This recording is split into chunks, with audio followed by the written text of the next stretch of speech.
বানপানী হোৱা ঠাই আহি পালোঁ। ইপিনে চববাগে পানীয়ে পানী, মানে একদম পূৰা পানী। তো নমস্কাৰ, আপোনালোকক পুনৰবাৰ স্বাগতম জনাইছোঁ মোৰ ইউটিউব চেনেল দীপজ্যোতি কলিতা ব্লগছত। তো আমাৰ ইয়াতে মানে লাহে লাহে নামনি অসমত মানে বানপানী বাঢ়ি আছে। তো আজি আপোনালোকক দেখাবৰ কাৰণে চেষ্টা কৰিম অলপমান হ'লেও।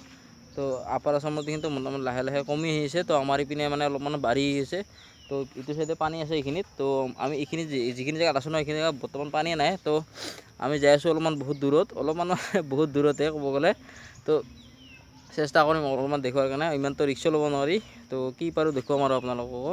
তো বলক তেন্তে ভিডিঅ'টো দেৰি নকৰাকৈ আৰম্ভ কৰোঁ। তো আপোনালোকক কিবা অলপ পাৰোঁ যদি দেখুৱাম, মানে আমাৰ এই গাঁৱৰ পৰিস্থিতি। তো আমাৰ যিখিনি ঠাইত থাকোঁ সেইখিনি ঠাইত মানে ইমান বানপানী নহয়, মানে ঢল পানী বুলি যে কওঁ ন, পাহাৰৰ পৰা নামি আহিলেহে পানী হয়।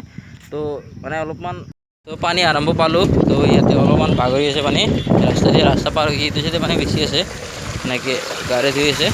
তো চাইকেল বেয়া নহ'লেহে ৰক্ষা আৰু।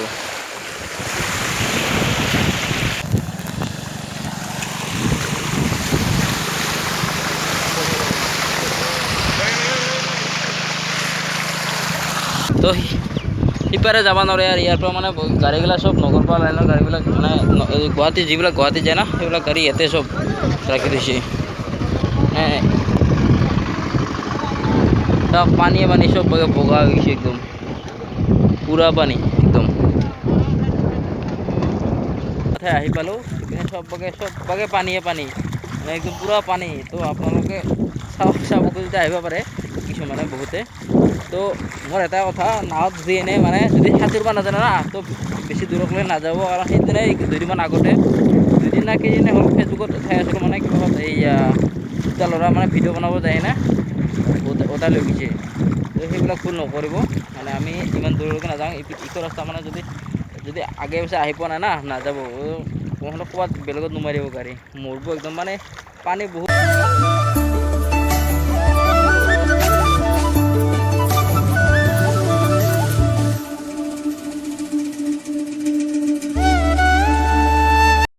কাৰোবাৰ এতিয়া গাহৰি মানে পূৰা একদম ক'ৰ পৰা উঠি আছে, মানে চেচ আৰু। বম গাহৰি আছিল না, পানী খেয়ে ডাঙৰ হৈছে না, চাৰ্ভিচ লোৱা গাহৰি আছিল নেকি কিজানি, অনুমান। তো চেচ দে আৰু, দুনিয়াৰ পইচা গেল মাৰা এনে না, কোনোবাই জানি বুজি হত্যা দিছে না, পানী খাই মৰিল এনেকৈ। বেয়া লাগে এনেকৈ দেখালে। তো বহুত কষ্টকৈ কিজানি ডাঙৰ কৰিছিল। যদি বানপানী হৈছে আপোনালোকৰ ওচৰত বা ওচৰে পাজৰে বা গাঁৱত হৈছে নহয়, তো আপোনালোকে ওখ ঠাইত থাকক। তো অলপ সুৰক্ষিত থাকক। মানে এনেকৈ বানপানী দেখিলে চাব নাযাব, ইমান ভাল নহয়। আমিও যোৱা নাই, বেছি দূৰত যোৱা নাই, মানে ওচৰতে। তথাপিও আৰু ইমান ৰিস্ক নল'ব, কাৰণ এই দুদিনীয়া জীৱন। মা দেউতাকৰ বহুত সপোন থাকে সকলোৰে। তো এইবিলাক এনে পানীত পেলাই নেদেব সপোনবিলাক। তো এনেকুৱা কি দেখাম আৰু ইয়াতকৈ, বানপানী দেখালোৱে আপোনালোকক। আমি যিখিনি ঠাইত থাকোঁ নহয়, সেইখিনি ঠাইত বানপানী নহয়েই ইমান, মানে বানপানী দেখাই নাই সৰুৰ পৰা। বহুত মোটামুটি চতুৰ্থমান থাকোঁতে একবাৰ পানী দেখিছিলোঁ। তথাপিও ঘৰত উঠা নাই, আৰু আশা কৰোঁ কেতিয়াও যাতে নুঠে। এইখিনি ঠাইত বানপানী দেখুৱাবলৈ আহিছোঁ আপোনালোকক। এইখিনি ঠাই হ'ল জামলাই বুলি কয়, জামলাই পথাৰ বুলি কয়। তো ইয়াৰ পৰা আগত যাব নোৱাৰি, মানে নাৱত গ'লে 20 টকাকৈ লাগিব এতিয়া।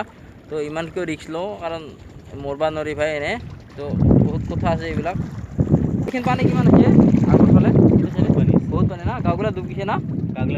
অঁ, দে। তো ইয়াৰ পৰা যাব ওলাইছোঁ মানে। তো ইমান ৰিক্স লোৱা ভাল নহয়, আগতেখিনি নাযাওঁ আৰু। নাৱত গ'লেতো পইচাই লাগে, ক'লোঁ আপোনালোকক। তো কোনোবাই যদি চাব আহে, আহিব পাৰে, কিন্তু ইমান দূৰলৈকে নাযাব। আৰু নাৱত উঠাৰ কাৰণে চেষ্টা নকৰিব দেই, কাৰণ সাঁতুৰিব নাজানে যদি নাযায়। সাঁতুৰিব কি কৰি, ইয়াতে ইমান দহা পানী। তো সাঁতুৰি বচাব নোৱাৰিব নিজে, কাৰণ সকলোৰে মা দেউতাকৰ সপোন থাকে। তো সেই সপোনবিলাক যাতে কোনেও এনে ছাৰখাৰ কৰি নিদিয়ে আৰু।